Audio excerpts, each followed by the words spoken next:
continue the No Mercy series here. So we're up to No Mercy 2005. Yeah, this is sadly Eddie Guerrero's last pay-per-view match.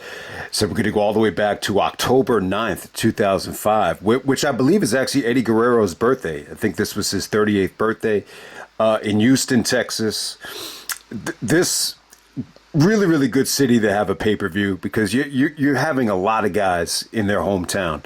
Undertaker, they have to bill him from Death Valley, so he can't really use it to his advantage. But, if he was the American Badass, he was from Houston, Texas. Booker T's hometown as well, Houston, Texas. This pay-per-view was great, for Booker T and Sharmell. They really set the stage for Booker T as a heel. And, Eddie Guerrero as well. They're not in El Paso, but, the Houston area has got a lot of big Latino demographics. So in some ways, it definitely felt like it was Eddie Guerrero's home territory.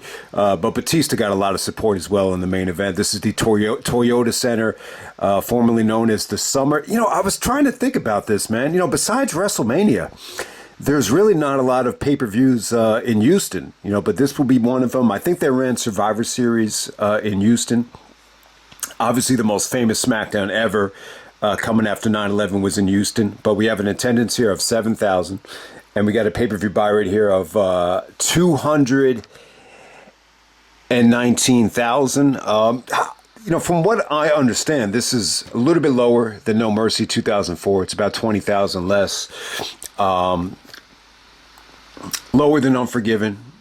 Obviously, Taboo Tuesday is going to do even worse than this. But the 219 number, I think is pretty average. I don't think it's awful, but at the same time, it's not like it's a monster number that I think they could be extremely proud of. But we're going to get right down to it, man. This is No Mercy 2005, Eddie's last pay-per-view. So we started off with the Legion of Doom of Animal and Heidenreich teaming up with the Red Hot Christy Hemme, and they're taking on Eminem, not the Marshall Mathers LP Eminem, but Eminem of Joey Mercury, Johnny Nitro, and Melina. So it's funny. I was watching the Bruce Pritchard podcast, and I don't know why, but on the chapters it actually just says Eminem, the rapper's name, on it when they get to the pay-per-view. So I thought that was pretty funny. But this is all about Christy Hemme right here. I mean, it's really the Christy show. She gets the hot tag. She gets the victory over Melina. There's somewhat like of a botch on the Doomsday device, but it's not like awful. It's not like it was that noticeable. And she was, they were able to kind of get her through it. From what I understand, they sent Christy back to OVW a couple months later. And, she was let go, shortly after this. So I haven't watched the Vince Netflix documentary, but one of the interesting things I'd be interested about is, the Christie situation. I think it actually did come out about, the reason she was actually let go. Maybe there's other reasons behind it. I heard there was some controversial stuff that went on with her on Raw, with Batista, Triple H. Maybe that's why she was sent to SmackDown. But if anybody knows exactly why Christie was fired, it seems like it's somewhat of an unknown. It was actually stated that she agreed to part ways with the company on her own terms. But I thought she looked good out there. I thought she looked red hot, and she looked happy after the match was over. But yeah, I think this version of the Legion of Doom, it was a little bit hard to watch, to be honest with you. All right, next up we have Bobby Lashley taking on Simon Dean. All right, so Simon is formerly known as, I believe, Nova from ECW. He came in doing this fitness guru thing. The highlight of this whole thing was at the Rumble when he was doing the Hindu squats, and then Shawn eliminated him, and then he started doing the Hindu squats. That was probably the highlight of this whole thing from Simon Dean. But yeah, it's very much an anti-fat gimmick. Comes out with a whole bunch of double cheeseburgers. Basically saying, every once in a while I like to have a good burger, but the problem is there's fat pieces of shit like you that eat these every single day of the week, and that's why you look the way you look. And Houston's the fattest city in the United States, so taking all these shots at Houston, he got pretty good heat out there. I don't think it was an awful gimmick, but he's going up against Bobby Lashley. Lashley looks even more jacked up than ever here. It looked like a beast. There was some "you fucked up" chants right before the Dominator. He tried to transition the Dominator in midair. It might have been the degree of difficulty might have been a little bit too high for that. But I didn't think it was an awful botch. But, you know, the rest of the show, we get these, you know, vignettes of Bobby Lashley trying to force feed the double cheeseburgers to Simon Dean, all 20 of them, and he throws up before he could eat the last one. So it's a pretty funny segment. I like the way Bobby was saying to him, you know, every single cheeseburger, Simon, one more, Simon. So not the worst thing in the world from Lashley. It gave him something to do, even though he's trying to work out the kinks in terms of mic skills and in terms of charisma. Yeah, I got to say, Lashley looked like a hidden gem right here. Well, you know, when you look at him back then. Next up, we have the Fatal 4-Way match for the United States Championship. We got Chris Benoit taking on Booker T, Christian, and Orlando Jordan. So they're in Booker T's hometown. So Sharmell comes out first, and she says, I want to introduce to you my man, Booker T, the next United States champion. Kind of a cocky thing to do as a babyface, so it really does, you know, set the stage, you know, for Booker T to turn heel because of Sharmell manipulating him to, you know, stop being a nice guy, stop being Chris Benoit's friend. So you get a lot of great stuff here from Sharmell that I'll touch on after the match is over. But let me touch on Christian first. So I forgot that Christian, you know, stayed this long, you know, with the company. I always assumed that him and Jericho left simultaneously, but yeah, Christian stayed until October, which, you know, it's a little bit weird, but you know, I think it's safe. Obviously, it's safe to say that this is Christian's last pay-per-view match. You know, if he was on SmackDown after this, I can't remember that, but you do know that he debuted at Genesis in TNA the next month, the day Eddie Guerrero died. So yeah, I think in a lot of ways, I think Christian. You know, just didn't want to resign. At this time, it seemed like he was a little bit indecisive. They wanted to know if he was going to resign, and he just wouldn't give them an answer. I think he just wanted to get off the road. I think the TNA thing was a great way to get some rest. You could still make money. You could still work. You could still prove that you're a legitimate player, and you don't really have to travel. So it made all the sense in the world for Christian just to do that. I think, all right, so let me just say this, and I know I've touched on this Christian situation, you know, more times than we can count, but I do agree about this. I agree that he probably should have stayed on Raw. You know, that's where he got over. That's where he made a name for himself. Cena is on Raw, and what really propelled Christian to the next level, in my opinion, is, you know, taking shots at Cena. It really fueled Christian to the point where he's cutting these raps on Cena that you could feel him starting to break through. Captain Charisma, he's cutting the promo with Vince. You know, damn right, I'm a main event player. Maybe they send him to SmackDown a little bit too prematurely. The argument against Christian staying on Raw is, you know, Triple H is on Raw. It felt like he never really got, you know, shattered that glass ceiling with Triple H, you know, being the face of Raw. So maybe send him to SmackDown, and it's a little bit of a easier ride, you know, for Christian to the main event scene. Maybe. I mean, you still got to deal with Batista. Batista's very injury prone, so maybe a Batista injury opens the door for Christian to take Kurt Angle's spot. If you ever thought about that, you know, Christian could still feud with Benoit, which wasn't fully explored. You get to see them work here. The Christian Booker T stuff, you know, I think that had already been explored at the time, but, you know, you still have Christian, you know, to work with guys like Mysterio and Eddie. So I still think there's actually a bigger upside to Christian going to SmackDown. But at the same time, you know, there was something sexy about, I think, Christian on Raw with Tomko, with the Peep Show. If they, I don't know if they brought the Peep Show out on Raw before Christian left Raw. But hey, this is kind of an exodus for Christian. If you look at the way Christian was booked here, he was booked very weak. Anytime Benoit and him went at it, you know, Benoit was able to counter the Unprettier into Germans. Any sort of offense that Christian tried, Benoit was able to just flip it. And he actually won this match with the sharpshooter on Christian, while Sharmell is screaming at Booker T that Chris Benoit is the problem. All right, so there's a lot to like here. I thought this little Fatal 4-Way match was fun. I wish it had gotten a little bit more time. I would have preferred this to open up the show and give these guys 10 extra minutes, get them a chance to kind of explore what they can do. And instead, it felt a little bit rushed, but it was still good, though. It didn't drag at all. I think for a 4-way, it was pretty well paced, you know, well put together. You know, Christian and Orlando Jordan just couldn't really get any offense going here. So they definitely made Benoit look ultra strong as the United States champion. So I'll say that about the match. One of the more under the radar things, and Taz noticed this, Sharmell gave Orlando Jordan this really snug look. It was really, really unique. It was a great facial expression from Sharmell. It was almost like, who's this young black brother that's going to take, my husband's spot? It was that type of look. So she connected with that well. There was somewhat of a little bit of like an attraction there too, I think, the younger Orlando Jordan and Sharmell. It's definitely a unique facial expression. It kind of reminded me of, the facial expression that Brandy gave Sammy Guevara on the first Dynamite when Sammy wrestled Cody, if anybody remembers that. It was almost like a combination of annoyance and attraction at the same time. But yeah, I think Sharmell was great here. Booker was in his hometown. I think he definitely had some good moments here. But ultimately, Benoit does go over. Let me just touch on the way Benoit looked here. I think he looked happy. I think he looked strong. Noticeably heavier than 2004 Benoit. Yeah, it just seemed like he was just carrying a little bit more muscle mass, a little bit more weight in the gut, but still good stuff. I think everybody here looked good for the most part. In some ways, maybe Orlando Jordan's best match in the WWE.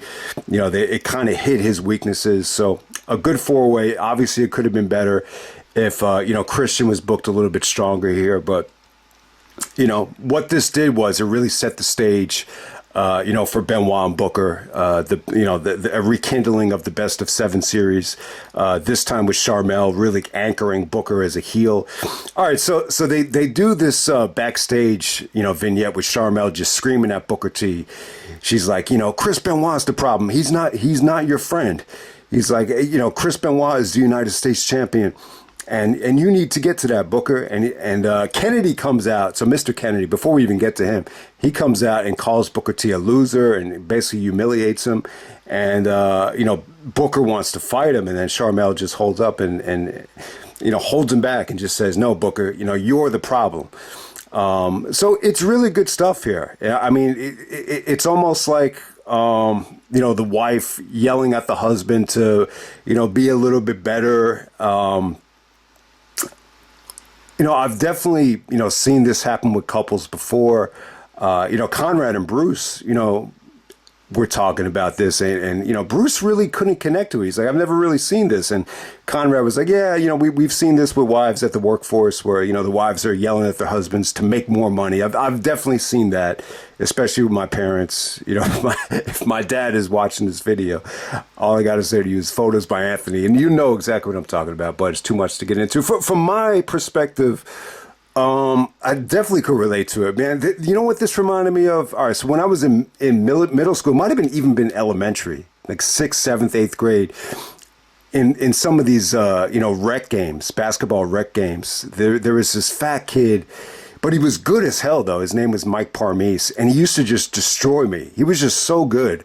He had great hands. He knew how to use his body. He knew how to get position.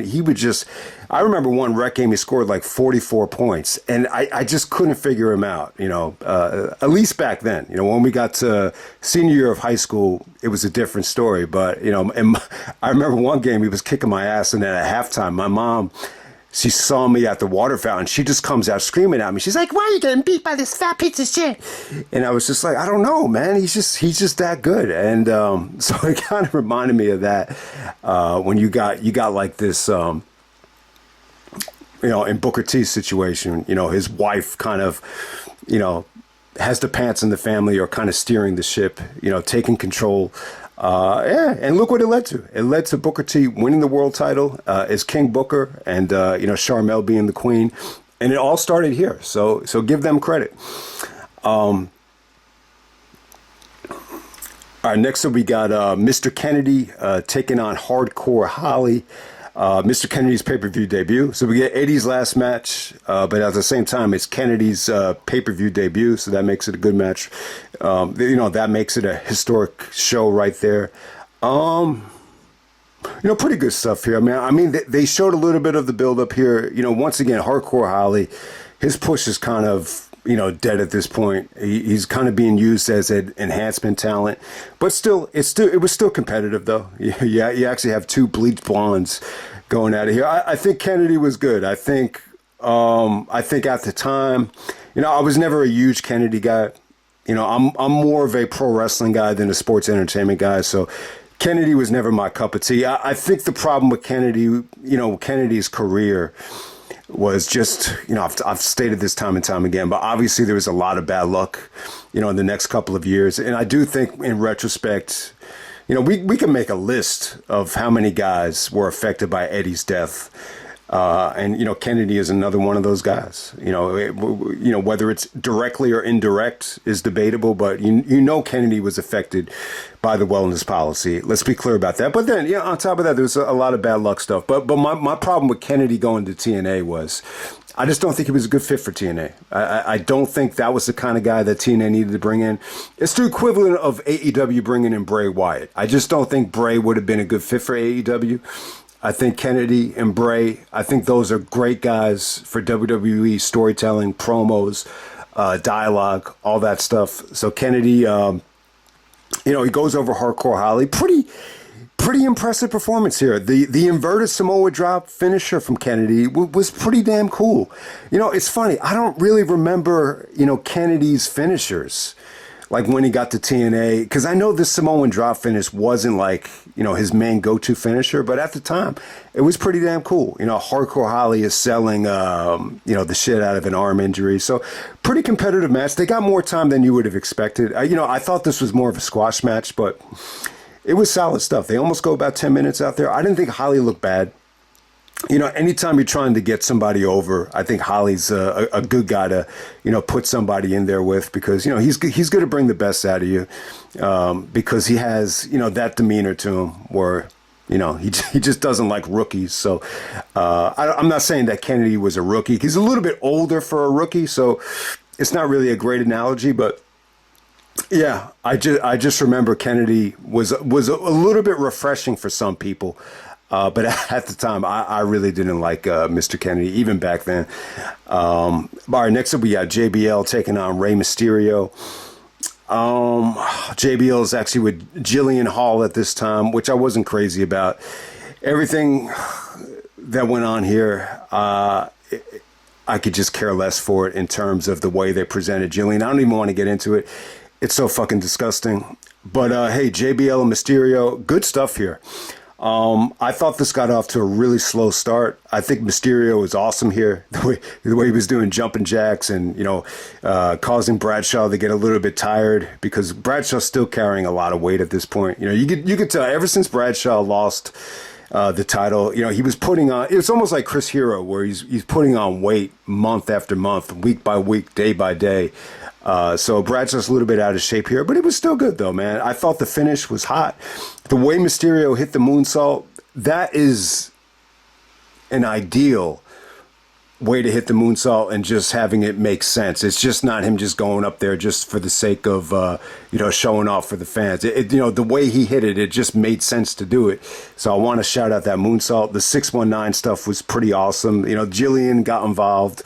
But give Jillian credit. I think her being out there, it kind of caters to Bradshaw and the cabinet. He wants a secretary with him to do the dirty work, the paperwork. So it does make sense in terms of the character. But that closing best finish of the night though. That the closing sequence with the clothesline from hell came off great. It's funny, like JBL never really got a chance to end any of his title matches like this, but because he's on the undercard here, yeah, you could definitely do it. And, they went back to JBL and Mysterio at Judgment Day, and, they definitely gave them more of a story for that. The Judgment Day match is actually the better match, but I do think this had the better, closing stretch. It just didn't get as much time as the Judgment Day match, and, there was so much story and, extra little things that they put into that match because it was the main event. But this was good. This is probably the most underrated thing on this show. I really enjoyed it. Okay, next up we have a handicap casket match. Not the coffin match, but the casket. We got Randy Orton teaming up with his dad, Bob Orton Jr. to take on the Undertaker in a casket match. So yeah, man. I mean, if anyone forgot, at SummerSlam, Orton faced the Undertaker in the WrestleMania rematch. This time, Randy goes over thanks to his dad. I don't think this moment has aged that well for people, but I do remember, if you go back to the SummerSlam match, the way Bob Orton, helped Randy, it was a nice little surprise. The moment with him and his son, doing the Orton pose in the middle of the aisle. I think that was a great SummerSlam moment. So Randy teaming up with his dad here.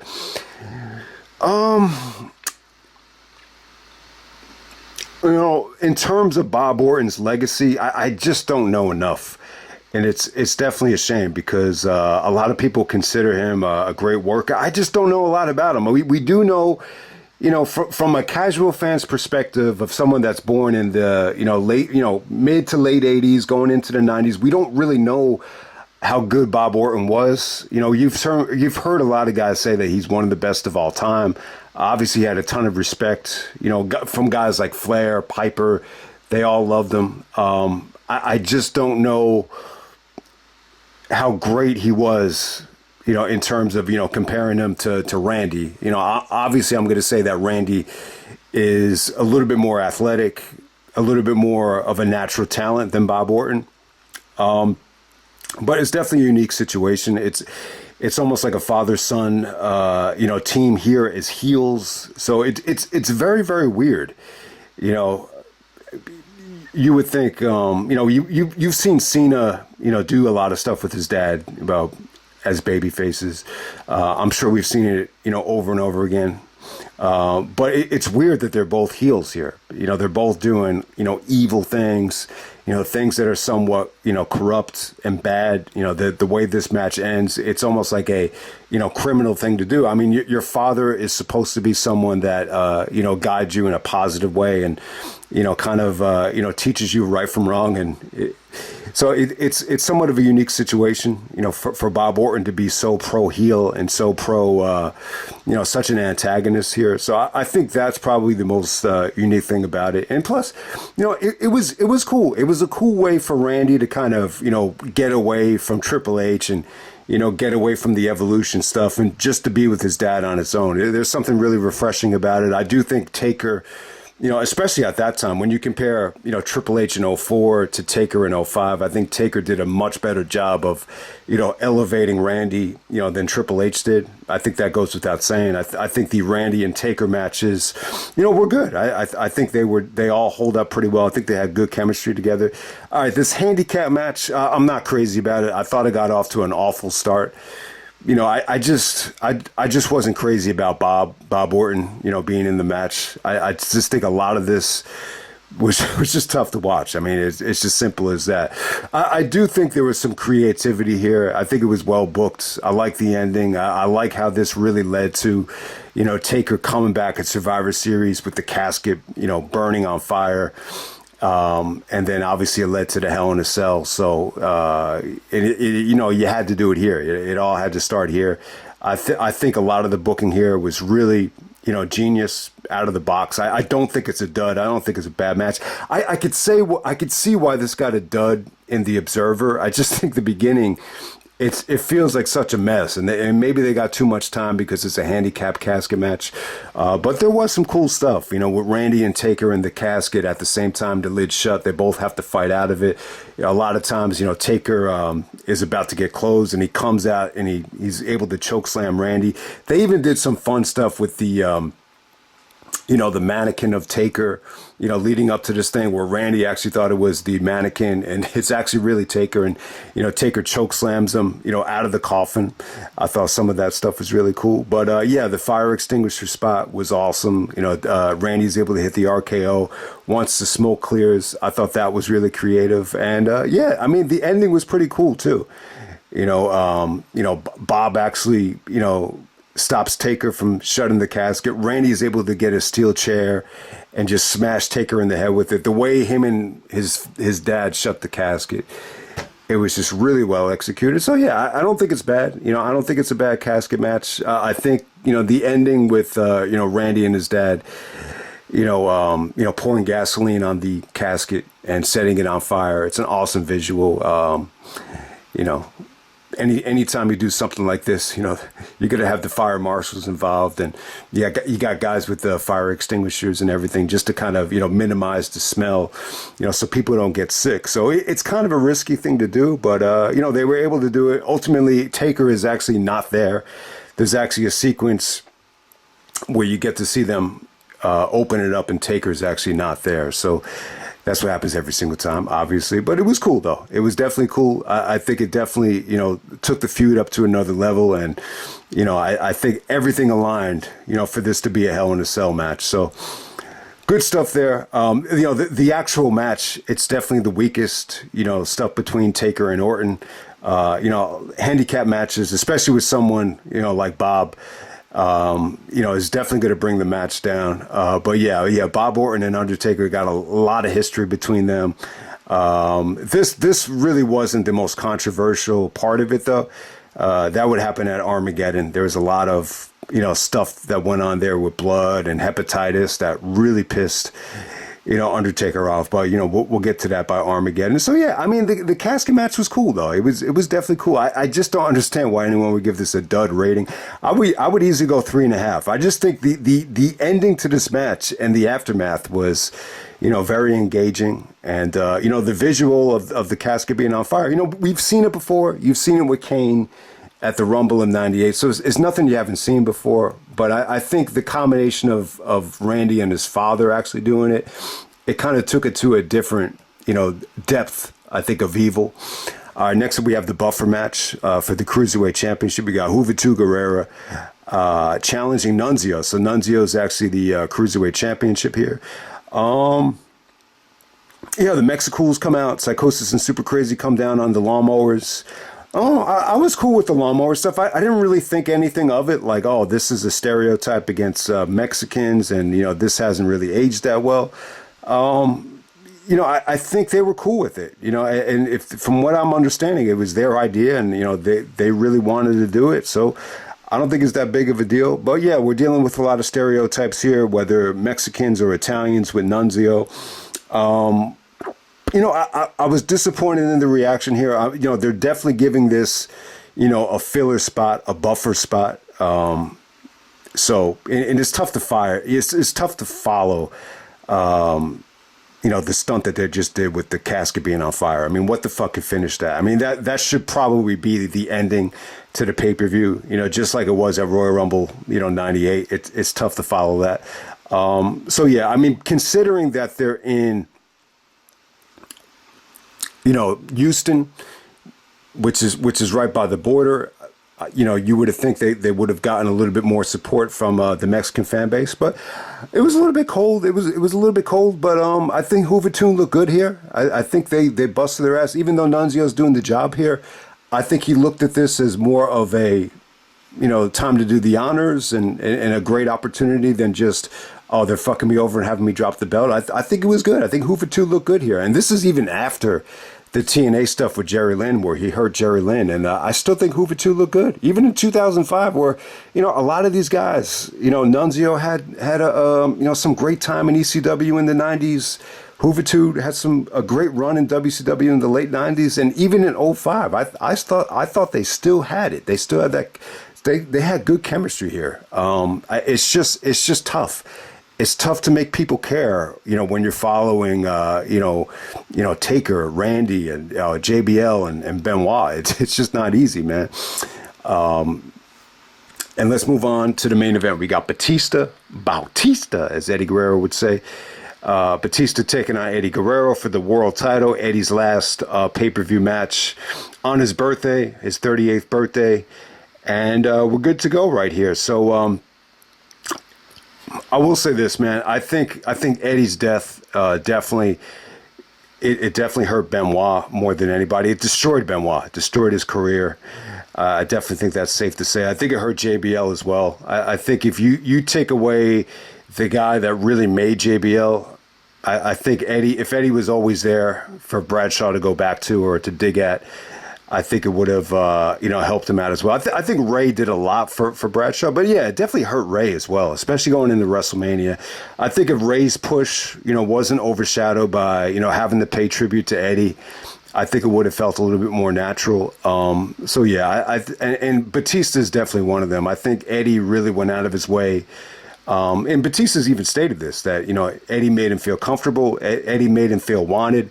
He said, Batista, we're gonna ride the wave. We're gonna jump on your back, big man. And yeah, that really meant a lot to Batista. I think for a lot of reasons. I think Eddie connected well with Batista. I don't know if Batista has a Latina background or a Mexican background. I don't know exactly, but yeah, I think Eddie kind of saw a lot of similarities in Batista getting this opportunity that he saw in himself, and then I think on top of that, I think Eddie saw Batista as a moneymaker. I think definitely they went through that rebuilding phase, the rebuilding phase with Bradshaw as champion, and I think maybe it's safe to say that house shows didn't do as well. Pay-per-view buy rates, pay-per-view payoffs weren't quite as well. Sometimes you blame the champion for that. You've seen Warrior get blamed, and guys like Brett actually push for Hogan to get the title back so they could get better payoffs. Maybe that had a lot to do with it as well. But they did a lot of fun stuff here in the storylines. This is babyface versus babyface. It's almost like a tweener version of Eddie Guerrero. They gave him new theme music. I love the new theme here. It's like Eddie had like 3 different themes. I think if Eddie had fully turned babyface, he probably would have went back to the lie, cheating, and stealing theme. Not the slow version of it as a heel, but the fast-paced version. And this was kind of like his tweener theme. It was just an instrumental, but it was cool though. I really liked it. Eddie just did a lot of teasing during this whole build up here. I think there was one point where they wrestled Eminem, and he actually did hit him with the chair, and then Eddie was upset that Batista, was blaming him. So you saw a lot of great facial expressions here from Eddie. There's just a lot of great theatrics about trust. There's a lot of hugging. Batista stole some lines from some movies. Kurt Angle did it as well. Like tag team partners got a hug. They did some good stuff there. So yeah, there's a lot to like here. It's just really a fun match right here, man. It's not one of those matches that goes into overkill mode or really overs delivers with near falls and brutality and stuff like that. Nowhere near as crazy as the last Ride match between Taker and JBL the previous year, but it really kind of just gets Eddie back to the main event, and I just thought it was a fun match, a fun little way to go out right here. An inspirational match as well. I mean, when you look at MJF and Adam Cole from London last year at Wembley, I mean, it really, I think more than any other match, I think this match inspired that. Just so many times where, Eddie is contemplating, hitting Batista behind the referee's back with the steel chair, and ultimately he decides just not to do it, which is very similar to how they booked that MJF and Cole stuff, which I'm not crazy about them going back to that, especially now with Cole as the babyface. I just don't know if that's the way to go, but the bottom line is, I think, all right, so in terms of the argument against this match, it's tough to tell. Anytime you're wrestling in a match, you're always going to have to sell. So it's hard to kind of nitpick and say, oh, Eddie was not in a good state of mind, or you could see Eddie, not healthy here. You could see him deteriorating. I will say the thing about Benoit and Eddie on this show is I just don't know how much time they had left, because they seriously had a lot of upper body weight. They both did their thing in terms of the weightlifting, and obviously they took what they took. So I just don't know how long the body was going to hold up. If they continued carrying this type of upper body weight. I just don't think the lifespan, the shelf life is that long if you're going to continue to carry that much upper body weight. So you could definitely notice Eddie struggling at certain points here, but for the most part, I think the most positive thing I could say about the match is Eddie was over. He's in his home state. And he was helping Batista for whatever the reason. Even though Eddie had more of the cool factor here, you didn't know which way he was going to turn. The fans were still like really behind Batista, like they really wanted him to succeed. And for whatever reason, I don't think Batista was feeling the pressure that Cena was at the time. I think because Cena's on Raw, whatever negativity and whatever hate, he was getting, it was that much more transparent because he was on Raw. I definitely think Batista had a lot less. I think he still had pressure on him, but Eddie was there to take the pressure off. And I think that's exactly, what stood out here. I think Batista was in the middle of just having a good title reign. The fans were chanting Batista. They weren't turning on him at all. Anytime, anybody go up against Eddie, especially with Eddie as, possibly being a babyface here, they were definitely planting the seeds for Eddie to go back to being a full-blown babyface. You would expect to hear a little bit of boos to whoever he's facing. You didn't really get that. Like, the fans were really behind Batista here. So, but yeah, overall, I think it was a good match. Eddie did some great, targeting over Batista's back. Just really strategic, really, really good work, from Eddie here. They made this as believable as they could have. The finish is what it was. I mean, Eddie goes for the frog splash. Batista gets out of the way. Batista actually wins with the spine buster, not even a finisher. So it's a little bit of an underwhelming finish, but it's still a fun match, though. This is like one match that didn't really over deliver, that I'm just really positive about. I'm just glad that they got it in. I love the fact that Eddie's last pay-per-view was the main event. So let's be clear about that. I love the fact that it's in his home state, too, and it's on his birthday. I mean, all the stars really align for that, though. I just wish, Eddie, got to live the rest of his life, though. I mean, it's as simple as that. And you hear, what possibly could have happened. You hear about Eddie. Eddie was possibly going to win the belt if Batista got injured. Stephanie even said that on the night, the Eddie tribute show. She said, Eddie was supposed to win the championship. I'm not sure when, but apparently it was supposed to happen.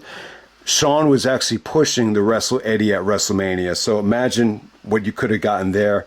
I just think, this roster with Benoit coming back to SmackDown, if Christian had stayed, I see a lot of upside here. Eddie and Randy Orton, there's so many great possibilities that, still could have happened here. And you didn't get to see it play out, which is, definitely unfortunate. And, but the rest is history there, man. There wasn't much time left. There's about a month left until, Eddie had passed away. But hey, let's just end it right there, man. That's No Mercy 2005. I actually like the show. I think it's okay. I think it's pretty good. Am I blown away by this? Not really, but I think the main event really puts this over the top for me. There's something refreshing about it. The Orton stuff is really memorable because of the casket and the burning. I think the booking of the ending to that match was actually good. I think JBL and Mysterio, I think it's underrated. The four-way with Benoit, it could have been a little bit better, but it really opened the door for Booker, to become champion with the way Sharmell, was just sticking daggers at him. So you got Kennedy's debut. It's not a bad show. It's definitely not a bad show. It's definitely a step up from Great American Bash 2005, but it's still not a WWE pay-per-view that's gonna, make you jump up and down. It's pretty much, I would definitely say, more of a middle of the road show than anything. But anyone that's going to come on here and say that the show is awful, that it sucked, I would say you're crazy.